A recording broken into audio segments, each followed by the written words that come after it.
बुजुर्गों ने लिखी है, किताबों में पढ़ी जाती है। ये निस्बत पीर और मुरीद के दरमियान की, और जब इस निस्बत का इल्म पीर को हो जाता है तो फिर पीर जो है वो अपने उस मुरीद को अपनी जगह समझता है। वो भी वाकया आपने सुना होगा, बड़ा मशहूर वाकया, कि एक दिन हजरत पीर पठान ख्वाजा सुलेमान गौसे ज़मान रज़ी अल्लाह ताला अन्हु हज के सफर पे निकले। इत्तेफाक इसमें भी ऐसा था कि हजरत सैयद जमाल शाह बुखारी रहमतुल्लाह अलैह तौसा में, यह जामसर में नहीं। अब जाहिर है कि जब पीर हज के लिए निकल रहा है तो खानकाह किसके हवाले करें? याद रखो, खानकाह है, क्या है, जोर से बोलो। ये खामखा लोगों को नहीं दी जाती, खानकाह किसके हवाले की जाए?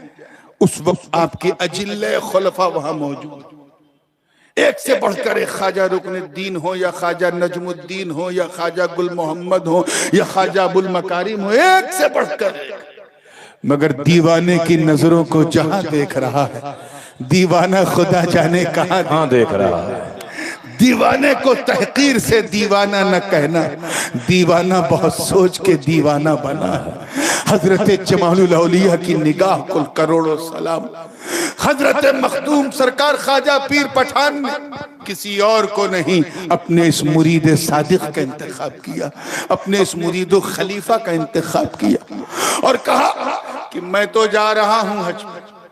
और उस जमाने में 6 घंटे 8 घंटे का सफर नहीं होता, आना जाना मिला करके पूरा साल लगता था। इसीलिए उस सफर को आमुल हज कहते थे कि ये हज का साल है। इस साल मैंने हज किया, यानी पूरे साल हज का सफर किया।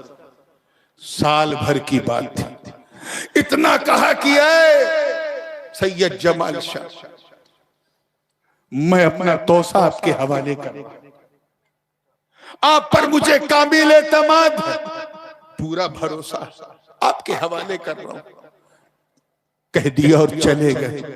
लेकिन अमानत कैसे उसकी पासदारी की जाए, जरा सीरत जमालुल औलिया में देखो।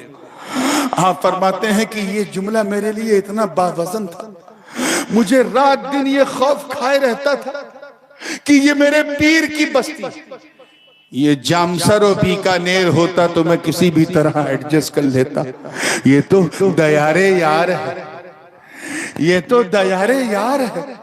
अगर यहाँ एक चूटी भी ना हक मारी गई तो मैं मैदान कयामत में अपने पीर के सामने शर्मिंदा हो जाऊंगा।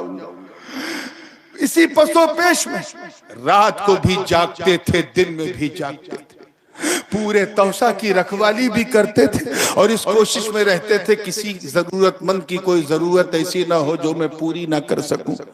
खानकाह में लंगर चलता था तो खुद अपने हाथ से बांट बांट के हजरत जमालुल औलिया खिलाते थे। मामला दयारे यार का था। कहाँ का था, जोर से बोलो, दयारे यार का था। अल्लाह की मर्जी देखो, क़ज़ाए मुबरम देखो कि उसी बस्ती में एक शख्स का इंतकाल हो गया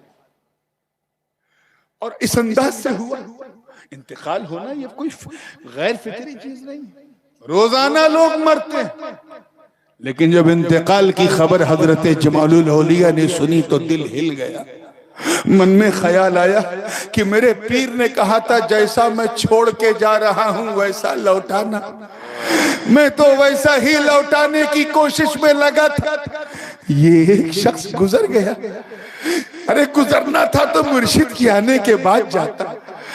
अल्लाह की मर्जी, मगर इस तसव्वुर से, इस ख्याल से कि मैं अपने पीर को क्या जवाब दूंगा, रोते रहे, गिड़गिड़ाते रहे, मुनाजात करते रहे, इसी तगोदो में रहे, परेशान रहे।